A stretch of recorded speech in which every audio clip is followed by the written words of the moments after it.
Assalamualaikum warahmatullahi wabarakatuh. Alhamdulillahi rabbil alamin.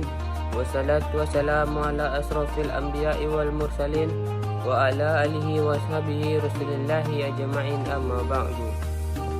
Segala puji bagi Allah, Tuhan semesta alam. Rahmat dan keselamatan semoga terlimpah atas paling mulianya Nabi Muhammad SAW dan juga atas keluarga dan para sahabatnya serta kepada yang mengikuti mereka dalam kebenaran sampai hari kiamat. Adapun setelahnya, yang pertama, yang paling utama, mari kita semua panjatkan puji syukur kehadirat Allah Subhanahu wa Ta'ala yang mana yang telah melimpahkan rahmatnya kepada kita semua. Kita bersyukur dapat berkumpul di pagi yang cerah ini dengan nikmat kesehatan yang masih diberikannya. Tak lupa pula selawat dan salam semoga tercurah kepada junjungan kita Nabi Muhammad SAW serta kepada keluarganya, sahabat-sahabatnya yang mulia. Mari kita bersama-sama menjalani petunjuk hidup yang agung ini dengan tema yang hendak kita bahas pada kesempatan yang berbahagia ini, dengan tema yaitu tentang Ramadan, bulan keutamaan dan pengendalian hawa nafsu. Ramadan adalah bulan yang suci dan penuh berkah. Di dalamnya terdapat berbagai keutamaan, dan yang berhak mendapatkan keutamaan Ramadan adalah orang-orang yang beriman dipanggil untuk melakukan puasa. Seperti terkandung dalam surat Al-Baqarah ayat 183, bahwa yang dipanggil untuk melaksanakan ibadah puasa adalah orang yang beriman. Penekanannya bukan orang Islam ataupun manusianya, tetapi yang beriman. Karena itu tidak heran kalau pada bulan Ramadan sering kita jumpai di terminal ataupun di pasar masih banyak umat Islam yang merokok, makan atau berpuasa. Mereka hanya Islam namun belum beriman. Tegasnya, orang Islam belum tentu beriman, namun orang beriman sudah pasti Islam. Ramadan adalah bulan yang suci dan penuh berkah. Di dalamnya terdapat berbagai keutamaan sebagaimana telah disebutkan oleh Nabi SAW. Dari Abu Hurairah radhiyallahu anhu, Rasulullah SAW memberikan kabar gembira kepada para sahabatnya dan dengan bersabda, telah datang kepadamu bulan Ramadan, bulan yang diberkahi. Allah mewajibkan kepadamu puasa di bulan itu. Pada bulan ini pintu-pintu surga dibuka, pintu-pintu neraka ditutup, dan para setan diikat.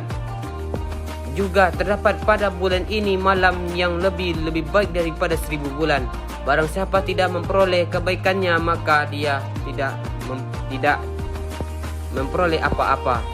Hadis riwayat Ahmad dan An-Nasa'i.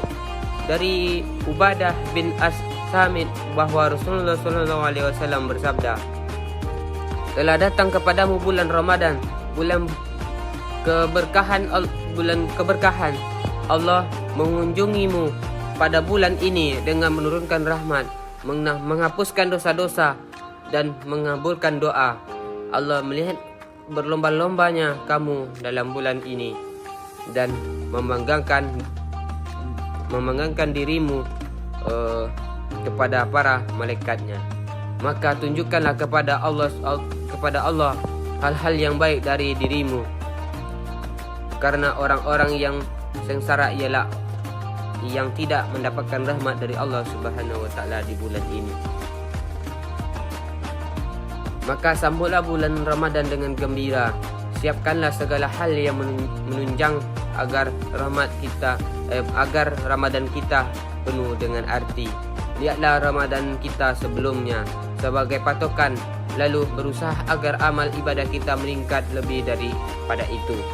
Hal ini disebabkan keistimewaan ibadah puasa di bulan Ramadan yang pahalanya akan langsung diberikan kebalasan oleh Allah Subhanahu wa Ta'ala.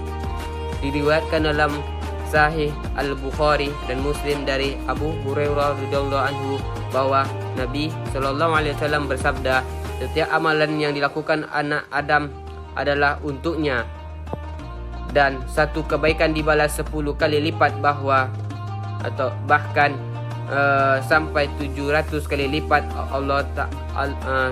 Sampai 700 kali lipat.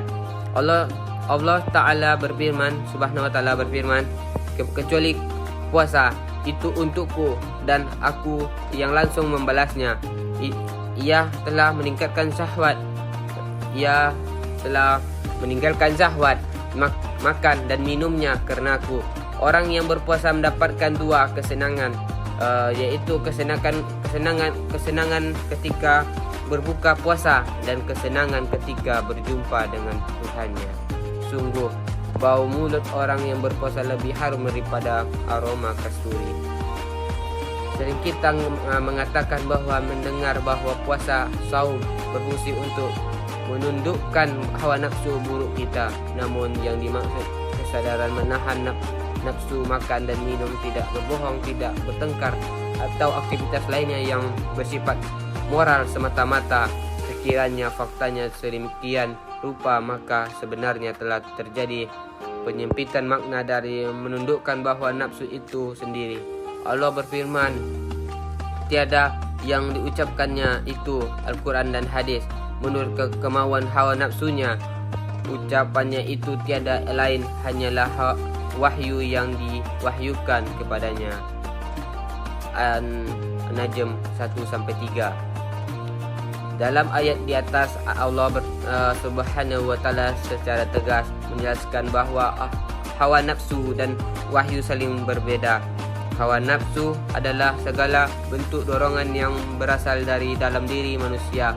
Oleh karena itu, hawa nafsu tidak hanya terbatas pada aspek moral saja, melainkan meliputi seluruh dorongan yang ada dalam diri manusia yang terwujud dalam seluruh aktivitas.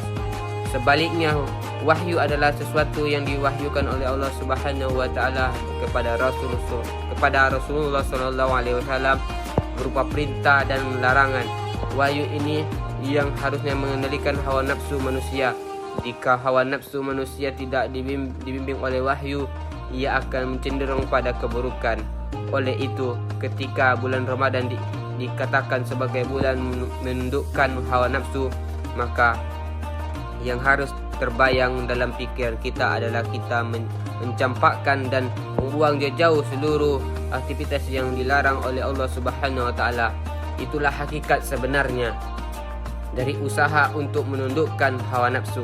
Apabila kita telah mampu menundukkan hawa nafsu sebagai hasil dari puasa kita akan menjadi, insya-Allah, manusia yang benar-benar bertakwa. Sebagaimana berfirman Allah, hai orang-orang yang beriman, diwajibkan atas kalian berpuasa sebagaimana puasa itu diwajibkan atas orang-orang sebelum kalian agar kalian bertakwa. Al-Quran Surat Al-Baqarah 103. Demikianlah ceramah singkat di bulan Ramadan ini. Semoga kita mendapatkan limpah rahmat dari Allah Subhanahu wa Ta'ala. Jika ada kesalahan dan kekurangan, saya minta mohon maaf. Saya akhiri dengan Assalamualaikum warahmatullahi wabarakatuh.